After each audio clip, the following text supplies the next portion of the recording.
Abençoado. Quantos participaram da conferência do Espírito Santo? Foi bênção, não foi?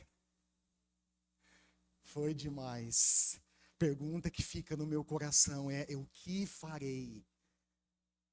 O que farei a partir de tudo que Deus falou no meu coração? O que faremos?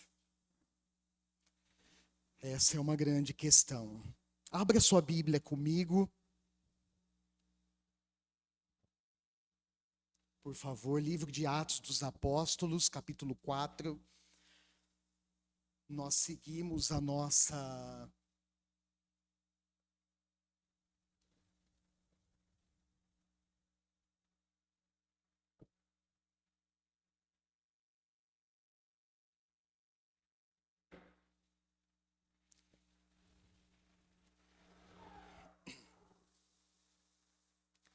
nossa extraordinária viagem pelas histórias marcantes e ao mesmo tempo inesquecíveis, narradas por Lucas, aqui no livro de Atos, capítulo 4.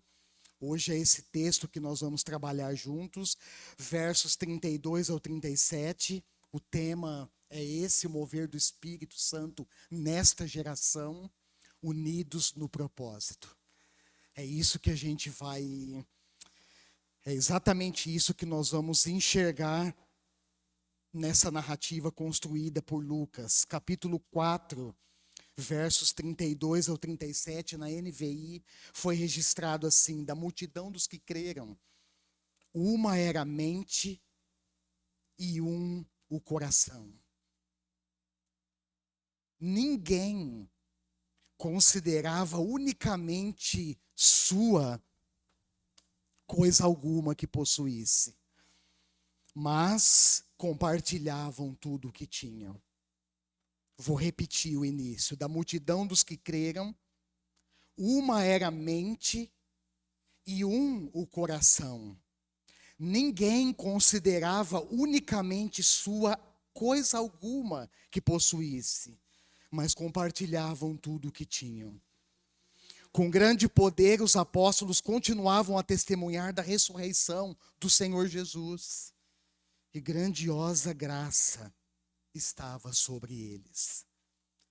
Não havia pessoas necessitadas entre eles, pois os que possuíam terras ou casas as vendiam. Traziam o dinheiro da venda e o colocavam aos pés dos apóstolos, que o distribuíam segundo a necessidade de cada um. José, um levita de Chipre, a quem os apóstolos deram o nome de Barnabé, que significa o encorajador ou o filho da consolação, vendeu um campo que possuía, trouxe o dinheiro e colocou aos pés dos apóstolos. Amém. Esse é o texto base da nossa reflexão. Eu quero, nessa introdução, recapitular. Pode dar mais um enter, por gentileza? Quero, nessa introdução, recapitular um pouquinho do que nós falamos na semana passada. Alguns pontos que nós destacamos importantes a partir da experiência vivenciada por Pedro e João, ali no Sinédrio em Jerusalém. Além de serem presos, vocês vão se recordar isso junto comigo agora, eles ainda foram interrogados e ameaçados pelos líderes religiosos. E a ameaça consistia em não falarem mais sobre Jesus Cristo. Porém, quando nós olhamos o texto, nós trabalhamos bastante isso na semana passada, demos ênfase nisso, nós vemos que a fé e a obediência deles resultou numa postura corajosa. E é exatamente isso, irmãos, que a fé e a obediência, ela opera em nós por meio do Espírito. Uma postura corajosa. E se tem uma coisa que nós precisamos ao longo dessa caminhada, ao termos a consciência dos desafios que nós encontraremos pela frente, é uma postura corajosa. Amém? É uma postura de fé, é uma postura de obediência. E foi isso que eles fizeram, e nós observamos isso por meio da resposta que eles deram para os líderes. Olha só, versos 19 e 20. julguem os senhores mesmos, se é justo aos olhos de Deus obedecer aos senhores e não a Deus, pois não podemos deixar de falar do que vimos e ouvimos. Eu fico pensando que a grandiosidade do feito de Deus, quando nós olhamos para o contexto, nós vemos que foi uma cura de um coxo, de um aleijado de nascença. O homem tinha mais de 40 anos. Aquilo, eu fico imaginando que a grandiosidade da obra de Deus pulsava, batia, acelerou o coração de Pedro e João, a ponto deles declararem isso: olha, nós não podemos deixar de testemunhar, não podemos deixar de falar daquilo que nós vimos com os nossos próprios olhos, e não podemos deixar de falar daquilo que nós temos ouvido. Também nós destacamos que ser cheios do Espírito, nós ouvimos bastante sobre isso esse final de semana, e eu destaquei na semana passada que ser cheio do Espírito Santo é um pré-requisito essencial para viver e anunciar a palavra de Deus. Aliás, o pastor Sérgio enfatizou muito bem numa aula teológica, bíblica que ele deu, que ser cheio do Espírito, irmãos, é um mandamento da palavra de Deus, é uma instrução apostólica. E ele citou o texto de Paulo, o texto clássico que o apóstolo Paulo escreveu enquanto estava preso na carta aos Efésios, capítulo 5, verso 18: não vos embriaguem com vinho, que leva à libertinagem, mas sejam cheios do Espírito, ou deixem-se se encher pelo Espírito. E isso é um mandamento, é uma instrução apostólica, e é essencial para que a gente viva e anuncie a palavra de Deus. Nós precisamos, com humildade, irmãos, reconhecer que anunciar o Evangelho, testemunhar sobre Jesus Cristo, não é algo que flui naturalmente de nós. Pelo contrário, por vezes nós temos dificuldade, por vezes nós nos sentimos intimidados e nos acovardamos e recuamos diante da missão. E aí, nós lembramos na semana passada que a coragem e a capacidade que nós precisamos vem de Deus. Amém? Olha para a pessoa que está do seu lado e fala isso para ela com convicção. Fala: meu irmão, minha irmã, a coragem que nós precisamos, a capacidade que precisamos para testemunhar de Jesus vem de Deus.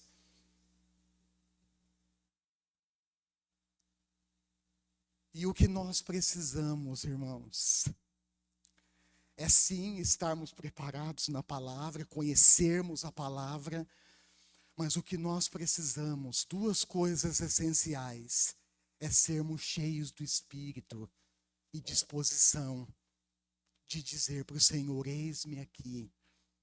Todos os dias, quando a gente se levantar pela manhã, a gente dizer isso para Deus com sinceridade: Senhor, eis-me aqui, usa-me conforme o teu bom propósito. E também trabalhamos a importância de recuperarmos a perspectiva correta sobre a oração, porque a oração, na sua essência, irmãos, ela se traduz num relacionamento íntimo com Deus, e o pastor Wagner enfatizou isso muito bem na sexta-feira à noite. Eu tenho tido o privilégio, Deus tem me dado o privilégio de caminhar com o pastor Wagner toda semana. Ele é um dos meus mentores e eu estou sujeito, presto contas a ele. E tem sido uma alegria caminhar com ele, irmãos. E ele trabalhou isso muito bem, essa questão da intimidade. E nós também, na semana passada, demos ênfase nessa recuperação sobre a perspectiva da oração. A oração, ela na sua essência, ela se traduz num relacionamento verdadeiro, num relacionamento sincero, num relacionamento genuíno com Deus. As nossas orações, irmãos, não podem ficar limitadas ou restritas a uma lista de pedidos pessoais, de interesses pessoais. A oração faz parte, é isso também, mas na sua essência ela não é isso. Mas a oração, na sua essência, ela nos conecta num relacionamento verdadeiro com Deus. Amém? É uma via de mão dupla. Nós falamos, nós adoramos, mas também nós aquietamos o nosso coração para ouvirmos a voz de Deus, para nos relacionarmos com Ele. Não tem jeito, irmãos. Ser cheios do Espírito, buscar esse enchimento do Espírito, ele passa pela vida de oração. Tem um preço a ser pago. E essa perspectiva que nós trabalhamos a partir da experiência da igreja primitiva, ela nos ensina lições valiosas sobre oração. Uma delas é que eles oraram pedindo a Deus capacidade, coragem. Mesmo num contexto de prisão, de perseguição, nós não vivemos isso aqui no Brasil. Eu não sei quantos essa semana acompanharam, ouviram nos noticiários a morte de vários cristãos perseguidos na Síria. Uma pilha de pessoas. E para mim, uma das cenas mais chocantes foi ver uma mulher cristã amarrada num pilar, não sei quantos de vocês viram, torturada, até ela confessar que ela se converteria ao islamismo. Mas no nosso contexto, irmãos, eu fico até com vergonha de fazer essas menções. Porque no contexto do Brasil, nós não passamos por esse tipo de perseguição, irmãos. Mas nesse contexto de Atos, eles estavam passando, e a gente olha na sequência da narrativa que isso ia piorar a partir da morte de Estevão, que foi o primeiro mártir, que foi morto por apedrejamento. Mas o que a igreja, o posicionamento dessa igreja nos ensina uma grande lição, irmãos. Que mesmo diante de adversidades, sejam elas quais forem, a nossa postura em oração deve ser exatamente essa. Nos juntarmos, nos unirmos em oração. É por isso a importância que eu tenho enfatizado ao longo do tempo aqui em Três Lagoas, a importância de orarmos juntos. E eu tenho encontrado com pessoas ao longo aí da semana, da caminhada, pessoas, pastor, eu tenho orado em casa, pastor, eu tô firme, eu estou em casa. Mas e o contato com a igreja, meu irmão? E nos encontrarmos para orarmos juntos, irmãos? Há um peso, há um peso muito grande, há um significado muito grande quando nós nos encontramos. E nos unimos em oração, e eles então se unem em oração, e oram pedindo a Deus coragem, capacidade, para continuarem anunciando o Evangelho. E por último, e não menos importante, antes de entrarmos no texto dessa noite, enfatizei que a igreja, ela começa a dar sinais de vida quando o seu discurso é acompanhado pela prática. Lembra disso? Quando a palavra é acompanhada da ação, quando existe coerência entre fé e vida. E nós precisamos cuidar disso, irmãos. Nós precisamos cuidar disso. A nossa fé, grave isso, ela precisa ser coerente com a maneira com que nós vivemos. Cada discípulo de Jesus precisa se tornar uma carta viva. É quando as pessoas olham para você, é quando as pessoas olham para mim, olham para nós e vê Jesus estampado no nosso rosto. É quando as pessoas olham para você, para mim e para nós e veem Jesus nas nossas conversas. Entende? Veem Jesus nas nossas ações, sejam elas individuais ou coletivas, principalmente. É quando os seus colegas de trabalho, é quando os seus colegas de escola, É quando o seu pai, sua mãe, o seu irmão, os seus familiares vê a presença de Jesus de maneira real e concreta nas suas ações. Quando isso acontece, irmãos, nós estamos nos tornando uma carta viva de Deus.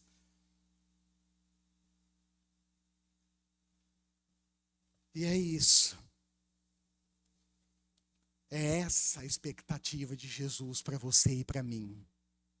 Amém? A nossa mensagem estará fadada ao descrédito se não dermos evidência autêntica de salvação.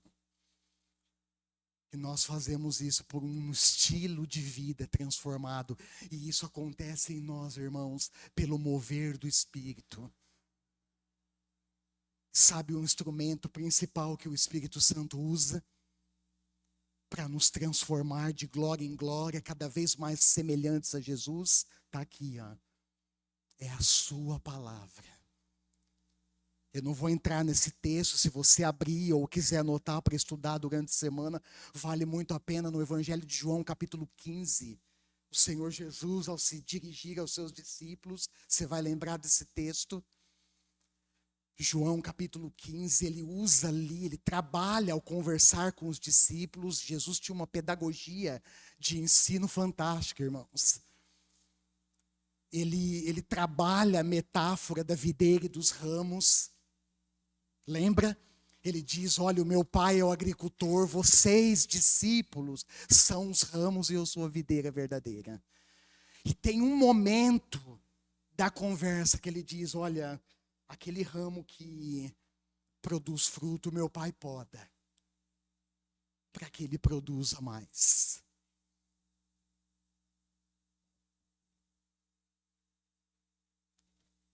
E o que ele está dizendo é que a palavra de Deus é um instrumento central, principal, que Deus usa para trabalhar na nossa vida, para podar a nossa vida, para arrancar os galhos excedentes que só estão atrapalhando, para tirar aquilo que nos impede na caminhada. E daí nós também lembramos, irmãos, que uma coisa muito importante nessa poda de Deus na nossa vida é a nossa submissão à sua palavra.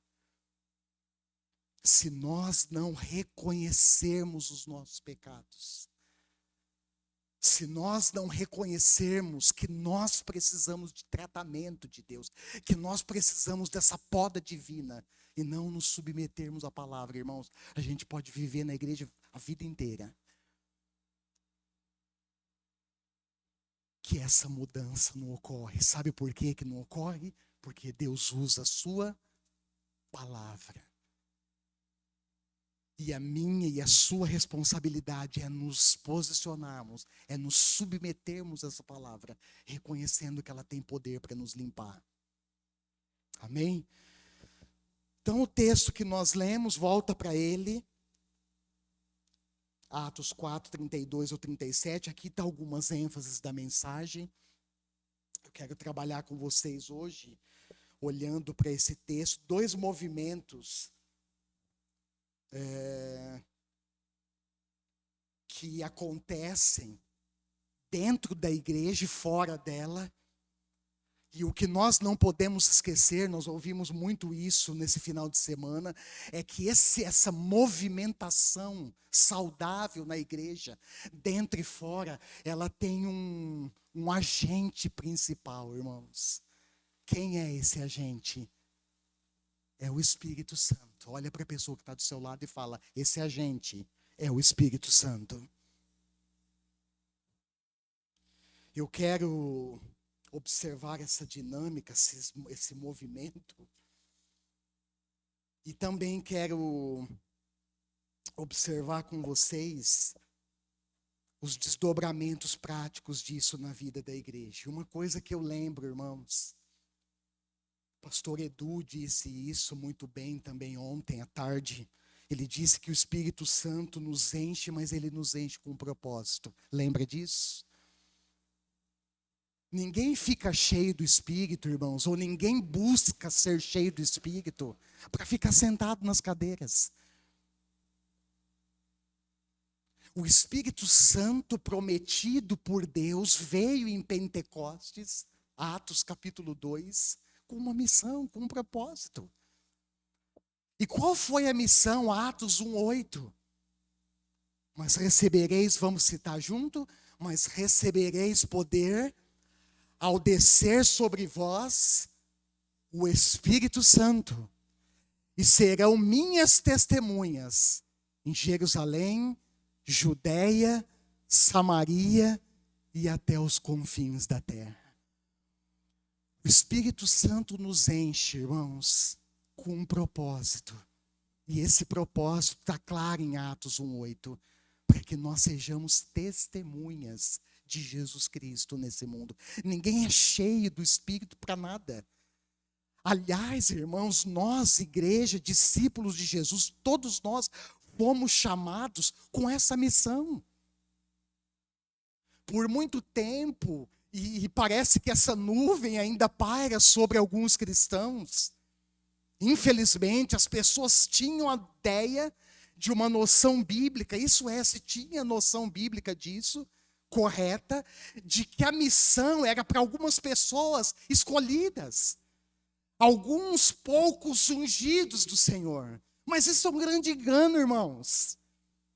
Porque quando nós olhamos para a palavra de Deus, nós percebemos, desde os evangelhos, aliás, vamos voltar à história, desde o Antigo Testamento, percorrendo o livro dos profetas, o livro dos juízes, o livro de reis, até chegar nos evangelhos, percorrer os evangelhos, chegar no livro de Atos, o que nós vemos é Deus chamando, e o que nós vemos no Pentecoste é o Espírito Santo sendo derramado sobre todos os que estavam ali. E o que isso se traduz na prática para nós é que todos nós, todo discípulo de Jesus é chamado para a missão. Amém? E eu quero então hoje observar esses dois movimentos e os desdobramentos práticos disso. Primeiro, o ponto de partida, dá uma olhada comigo no verso 32. Da multidão dos que creram, uma era a mente e um o coração. O ponto de partida é aqui, irmãos. E daqui surge uma pergunta importante. Qual é? Como é possível, presta atenção, se você olhar no contexto, eu não vou entrar nesses detalhes, eu vou avançar aqui na mensagem, mas se você olhar no contexto, a igreja está crescendo. Primeiro, Pedro se coloca diante do templo e faz um discurso, e o que Lucas registra? Que após o discurso de Pedro, a pregação de Pedro, explicando sobre o que tinha acontecido naquele dia, o derramamento do Espírito, houve um acréscimo de 3.000 pessoas. Lembra? E daí você pode pensar que creram no Evangelho e foram batizados. Pastor, como é que batiza 3.000 pessoas assim? Foi descoberto, olha que legal, irmãos, isso. Foi descoberto pela arqueologia que em volta ali onde eles estavam, na região, em alguma região próxima ao templo onde eles estavam, haviam vários poços perfurados. E foi naqueles poços perfurados que as pessoas foram batizadas naquele dia por crerem em Jesus. Que coisa maravilhosa, né?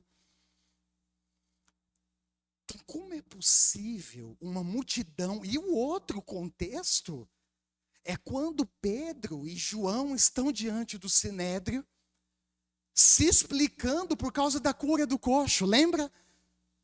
Que Lucas vai registrar lá na frente que da multidão dos que creram houve mais um acréscimo de cerca de mais ou menos 2.000, quase 5.000 pessoas.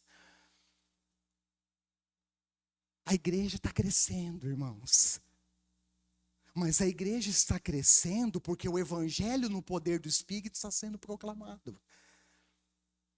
A igreja está crescendo, mas a igreja está crescendo porque há um comprometimento dos apóstolos e daqueles irmãos, aqueles primeiros cristãos ali, há um comprometimento deles na causa do evangelho. E aqui, irmãos, está uma grande lição para nós.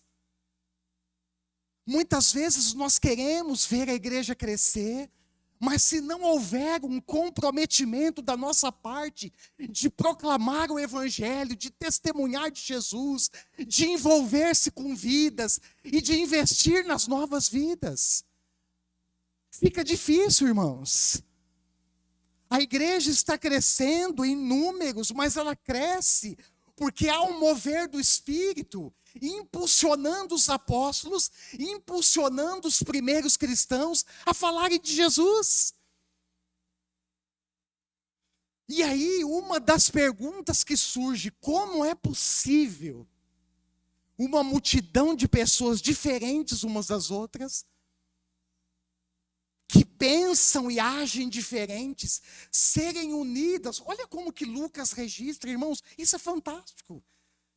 O que está acontecendo aqui não é algo rotineiro na vida da igreja, entende? Não é algo comum.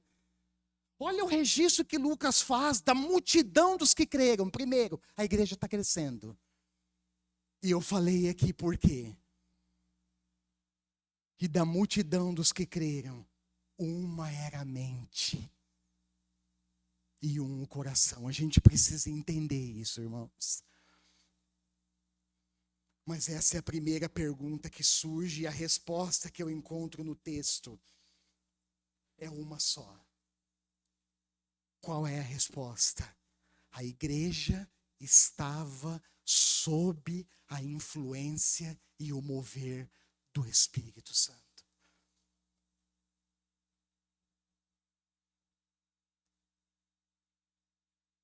Pessoas comuns, lembra? Falei disso semana passada, como eu e você, que viviam as suas rotinas. Pessoas comuns, irmãs.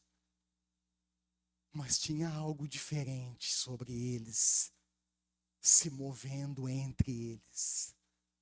A pessoa divina do Espírito Santo. E eu vou falar para vocês, irmãos, quando o Espírito Santo se move. Quando o Espírito Santo se move em nós e entre nós, não tem nada que nos segure.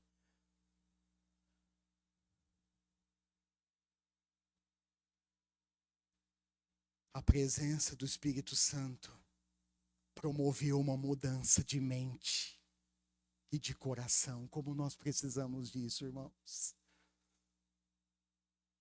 Hoje, enquanto eu orava, estudava, meditava, refletia, revisava o texto, o sermão, a partir do texto, uma das coisas que eu fiquei pensando, Espírito Santo, como eu preciso que o Senhor mude a minha mente e o meu coração. Porque como humanos, como seres humanos, irmãos, nós só podemos enxergar além, nós só podemos enxergar lá distante. A nossa mente só pode ser transformada, o nosso coração só é transformado quando há um mover do Espírito Santo. Quando eu olho, por exemplo, o pastor Edu deu uma aula de história da igreja Holiness ontem, hein? Quando nós olhamos, irmãos, pena que ele está para posar. Quando nós olhamos para os nossos pioneiros, é exatamente isso que eu vejo, irmãos. Pessoas cheias do Espírito e dispostas para a obra. E hoje, será que é essa realidade que nós encontramos entre nós?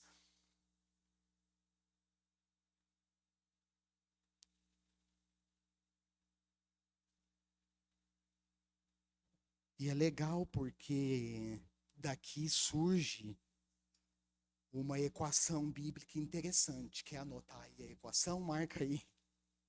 Presença do Espírito Santo mais mudança de mente e coração é igual a ação. Vou repetir. Presença do Espírito Santo mais Mudança, ó, precisa acontecer mudança na mente e no coração, irmãos. Senão a gente não sai do lugar. Senão a gente fica com o pé enterrado no lugar. Presença do Espírito Santo, mais mudança de mente e coração é igual a ação. E essa ação, então, ela gera dois movimentos intencionais, dentro e fora. O primeiro foi dentro. Olha para o texto, o que estava acontecendo dentro da igreja? As necessidades eram supridas. Não havia necessitados entre eles, por quê? Porque aqueles que tinham casas e terras vendiam, entregavam os apóstolos, que distribuía conforme a necessidade de cada um daquela comunidade.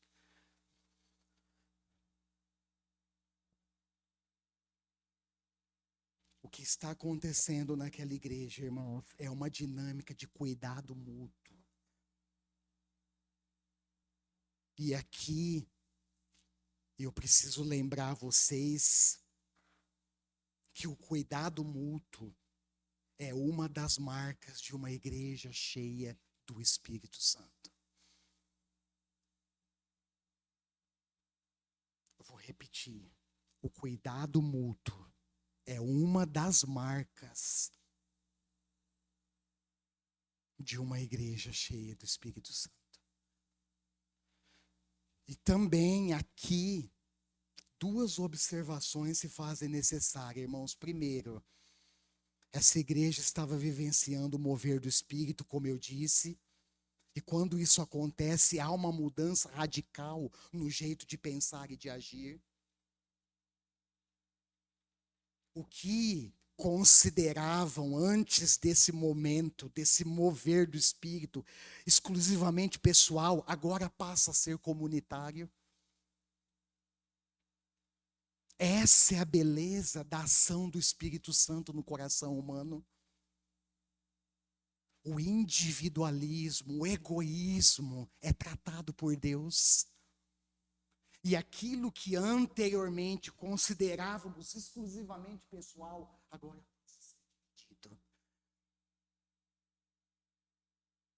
passa a ser comunitário. Eu sei que isso, tem muito disso na cultura judaica, irmãos, eu sei. Mas o que está acontecendo aqui vai além do que é cultura. Era um mover do Espírito. E a segunda observação é que a gente precisa prestar atenção no princípio bíblico e na forma de aplicá-lo hoje. Senão a gente sai vendendo carro, moto, casa, terreno, vendendo tudo. Nós precisamos prestar atenção na igreja primitiva, irmãos, a necessidade. Presta atenção no texto. Por causa da necessidade, e provavelmente de várias pessoas da comunidade, eles vendiam as terras e as casas, davam os apóstolos e eles distribuíam conforme a necessidade de cada um. O que isso nos ensina? Que a gente precisa observar o contexto na sua particularidade. E mais, irmãos, a gente lembra que é a situação que determina a ação. A gente não sai à torta e direita aí fazendo as coisas sem pensar, sem observar, não é assim que acontece. Mas a gente precisa observar e lembrar que é a situação que determina como vamos agir. E nesse momento eu quero ler outro texto com vocês. Primeira carta do apóstolo João, abre comigo, capítulo 3, porque aqui está registrado uma grande lição de amor. Inclusive o apóstolo João é conhecido como o apóstolo do amor.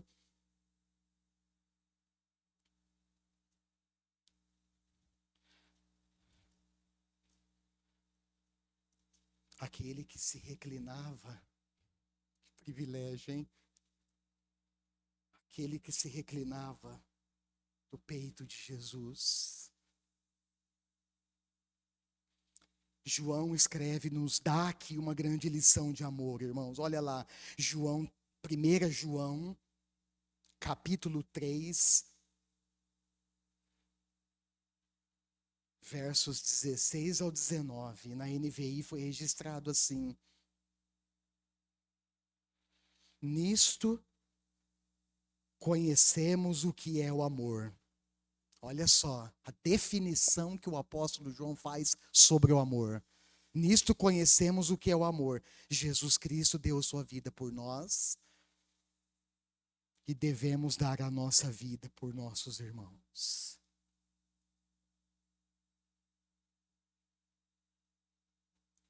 Se alguém tiver recursos materiais e vendo seu irmão em necessidade, não se compadecer dele, como pode permanecer nele o amor de Deus? Filhinhos, não amemos de palavra nem de boca, mas em ação e em verdade. Assim saberemos que somos da verdade e tranquilizaremos o nosso coração diante dele. Olha que palavra, irmãos.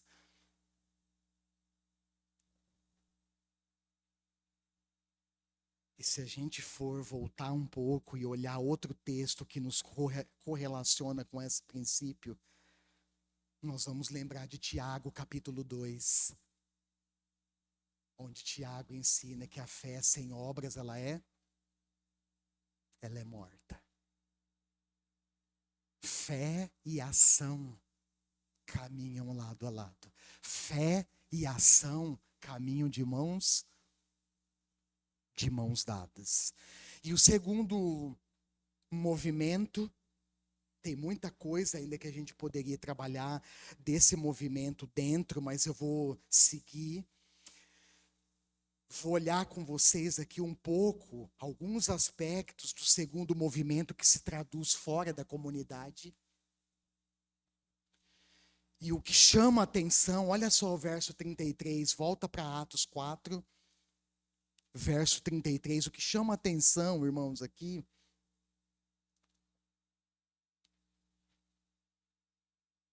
com grande poder, os apóstolos continuavam, grifa essa palavra, esse verbo aí na sua Bíblia, continuavam a testemunhar da ressurreição do Senhor Jesus e grandiosa graça estava sobre eles. O que chama atenção nesse primeiro momento e que acaba se tornando também um ponto central é exatamente esse destaque, o testemunho ativo dos apóstolos.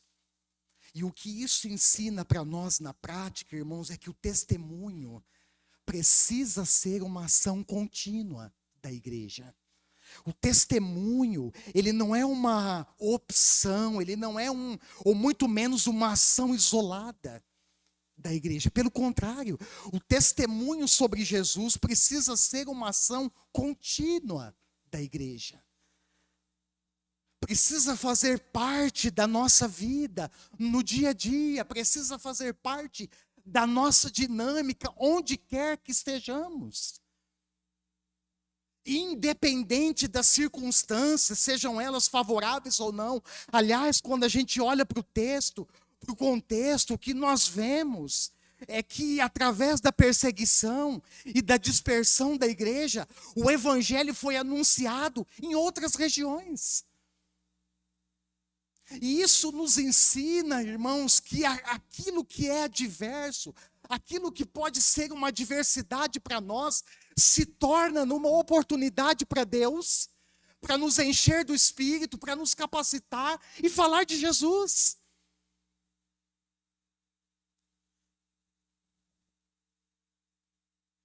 Um segundo ponto, dentro dessa realidade, é que o testemunho está ligado com a missão da igreja.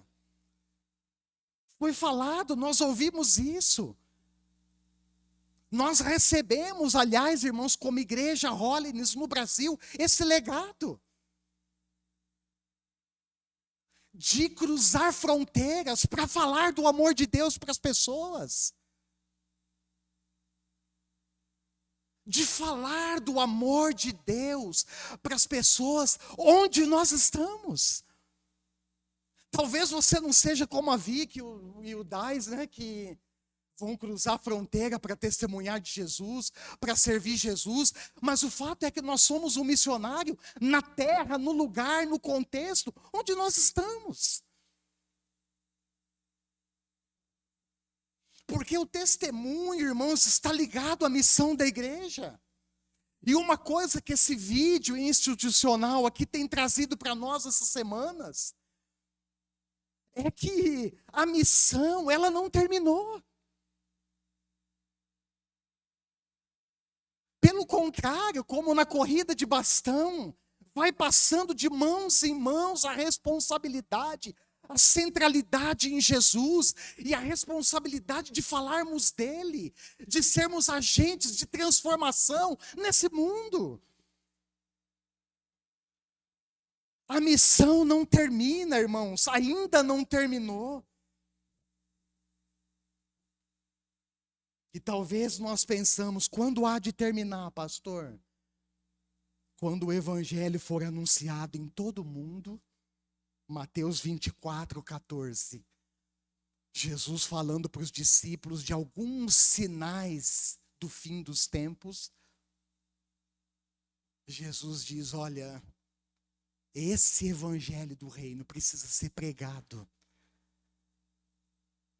Esse evangelho do reino, ele precisa ser anunciado em todo mundo. Só depois então virá o fim.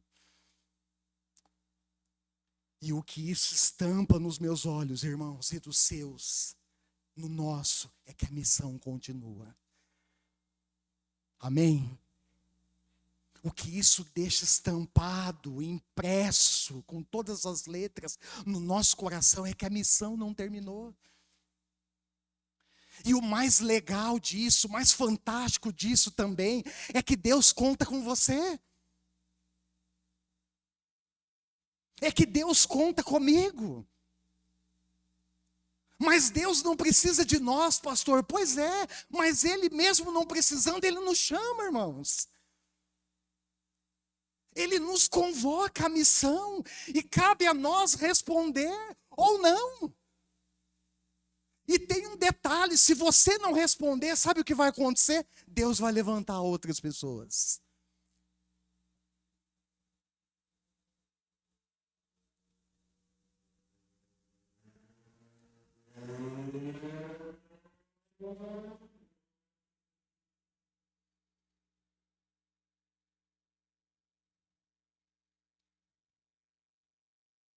Sabe por quê?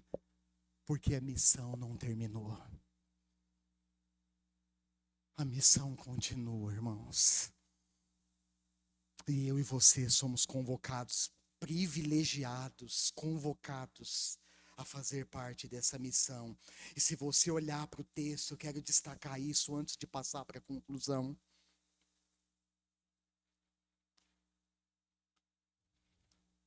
Dois textos. O primeiro está aqui em Atos 4. Olha só o verso 33. Olha lá. Com grande poder os apóstolos continuavam a testemunhar da ressurreição do Senhor Jesus. E grandiosa graça estava sobre eles. Esse é o primeiro ponto que eu quero destacar. Na missão, nós contamos com a grandiosa graça de Deus. Amém? Isso é fé, irmãos. Isso é convicção. O que é essa graça, pastor? O que é essa graça no seu conceito básico? Graça é um favor de Deus, mas também ela tem uma outra faceta. Qual é a outra faceta da graça? Está aqui, irmãos, explícito aos nossos olhos. É essa capacidade que vem de Deus para fazermos a missão. E olha o que o texto diz. Os apóstolos continuavam testemunhando e grandiosa graça de Deus, poder, capacidade de Deus estava sobre eles. O que isso me ensina e nos ensina, irmãos, é que nós não estamos sozinhos. Nessa missão, nós contamos com a graça de Deus. E quer ver o outro texto? Se você for rápido de endereço, abre aí Mateus 28. É um texto clássico que nós citamos quando a questão é missão. Mateus 28.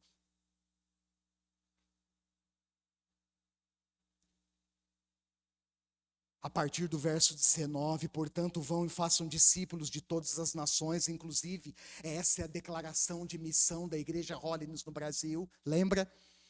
Ser e fazer discípulos de todas as nações, olha só, portanto, vão, façam discípulos de todas as nações, batizando-os em nome do Pai, do Filho e do Espírito Santo, ensinando-os a obedecer a tudo que eu lhes ordenei.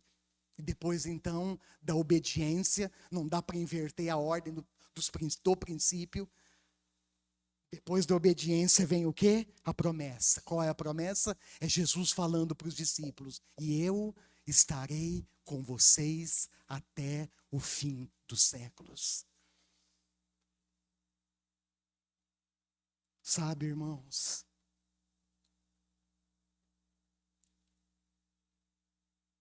uma das coisas que eu penso quando eu leio esse texto,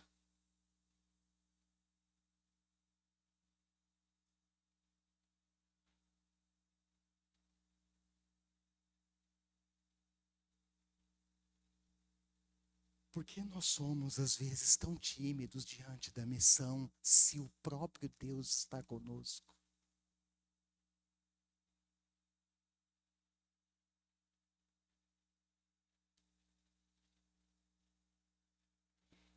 Nós não estamos sozinhos, irmãos. A presença do próprio Espírito Santo habita em nós, isso é totalmente extraordinário. Isso é totalmente extraordinário. Presença, aliás, vamos ampliar, hein? Do Deus triuno, Pai, Filho e Espírito Santo, habita em nós. Nós não estamos sozinhos, irmãos. Então isso me indica que o problema não é esse. Por que que nós recuamos quando nós deveríamos avançar?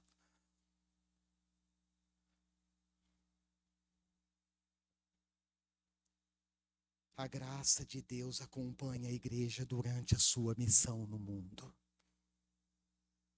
E essa graça, irmãos, ela é inesgotável. Ela não tem limites. Entende? Mas só que ao mesmo tempo, irmãos, essa graça não é para usufruto de benefícios egoístas da igreja. Não é isso, irmãos. Essa graça é poder, é capacitação de Deus para fazermos a missão. Na experiência de Takeo Monobe,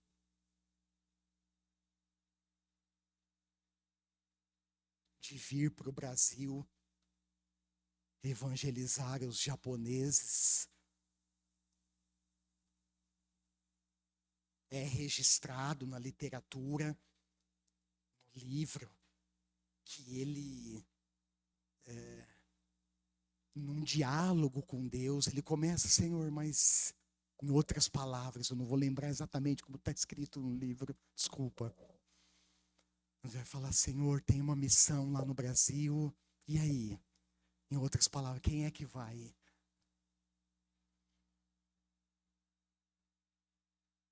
E o que que Deus responde para ele? Sua visão, sua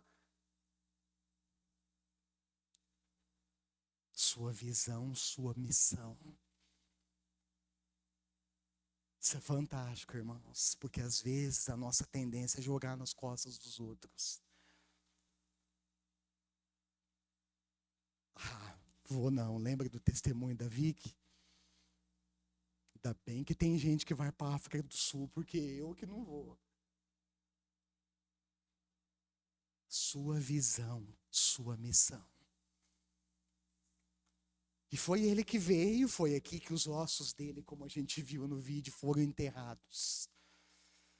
E eu quero encerrar, irmãos,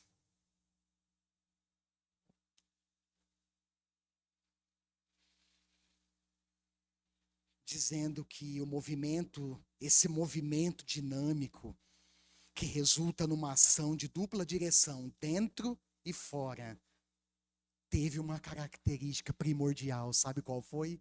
O mover do Espírito Santo. Irmãos, eu tenho orado, o Espírito Santo tem colocado algumas direções no meu coração, e eu tenho orado nessas últimas semanas, intensamente eu tenho orado, e o clamor, a base, o fundamento do meu clamor é: Espírito Santo, nós precisamos do seu mover nessa geração.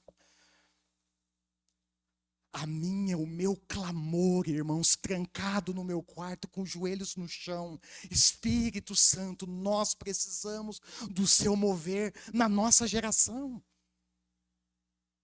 Porque nós não podemos, irmãos, falei isso anteriormente, viver à sombra das experiências que os nossos irmãos tiveram no passado. E quando nós olhamos para essas experiências, nós vemos, elas têm características de experiências fantásticas. Mas elas carregam em si uma particularidade. Isso foi eles que vivenciaram. A nossa geração precisa viver o mover do Espírito.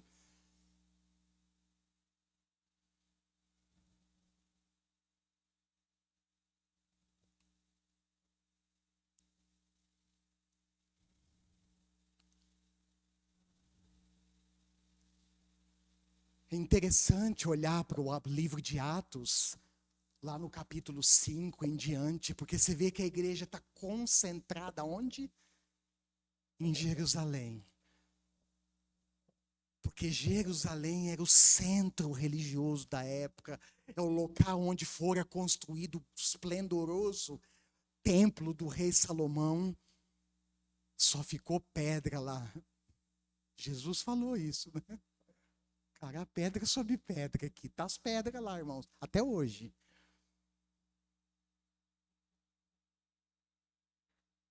E é interessante olhar e perceber, dentre algumas coisas, que quem tira a igreja do comodismo, sabe quem é? É o Espírito Santo.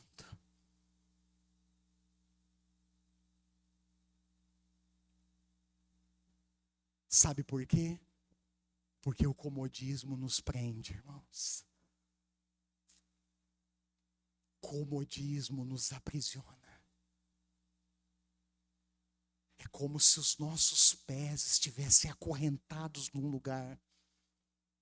E a única pessoa que tem poder de nos livrar dessas correntes e de nos fazer andar, de nos levar em movimento intencional, é o Espírito Santo.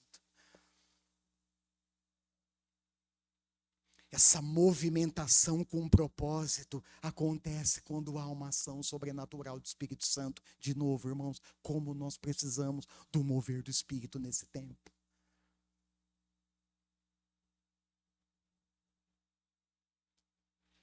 A igreja, eu tenho orado, irmãos, pelas crianças, pelos jovens.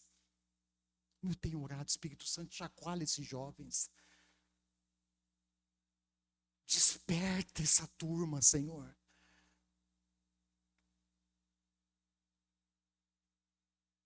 Desperta essa turma que fica em videogame celular. Desperta essa geração, Senhor. O comodismo, irmãos, nos prende. Eu tenho orado para que Deus desperte, a igreja se torne uma comunidade de amor, entregue, de cuidado mútuo, quando o Espírito Santo está agindo nela. Eu penso, irmãos, muitas vezes viver em comunidade é um grande desafio. Sei para você, para mim sempre foi um grande desafio. Eu acho que eu já passei uns bocados, hein? Falar para você, você chora junto comigo. Já passei uns bocados.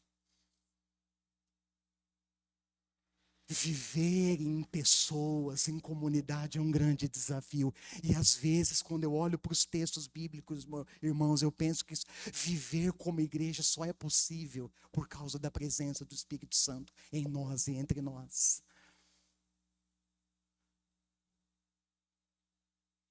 A igreja, presta atenção nessa, se torna uma comunidade doadora de atenção, doadora de recursos financeiros, doadora de compaixão, doadora de misericórdia, quando o Espírito Santo está agindo nela. Porque quando o Espírito Santo, eu falei isso semana passada, está agindo em nós, não há lugar para estrelismo humano, irmãos. Entende isso? Quando o Espírito Santo está agindo em nós, não há espaço para individualismos e competições. Nós servimos uns aos outros. Nós passamos a perceber que o reino de Deus, a dimensão do reino é muito, muito maior do que nós imaginamos. Nós passamos a perceber que a dor do meu irmão é a minha dor. Nós passamos a perceber que o choro dele é o meu choro. Nós passamos a perceber que a conquista, a alegria, a vitória dele é a minha conquista. Eita glória! É isso, irmãos. Nós passamos a perceber a dor daquele que está sofrendo. Nós passamos a sentir essa dor.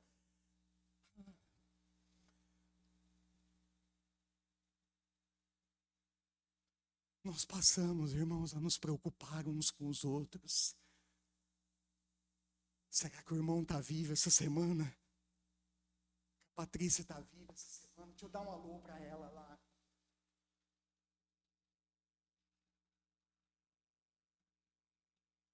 Será que o irmão tem alguma necessidade que eu possa atender essa semana? Você viver em comunidade, irmãos. Só que há esse movimento. Isso não é natural, irmãos. Desculpe aqueles que acham que é. Isso para mim não é natural. Precisa de um mover do Espírito Santo.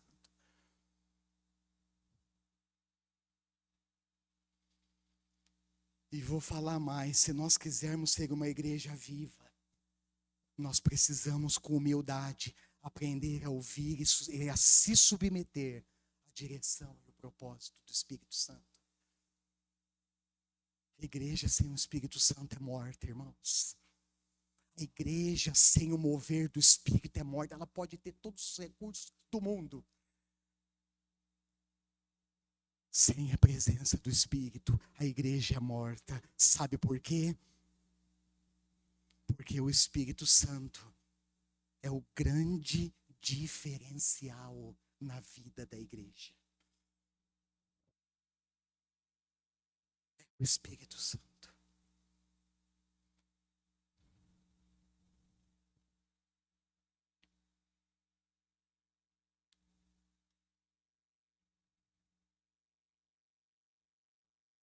Uma igreja cheia do Espírito Santo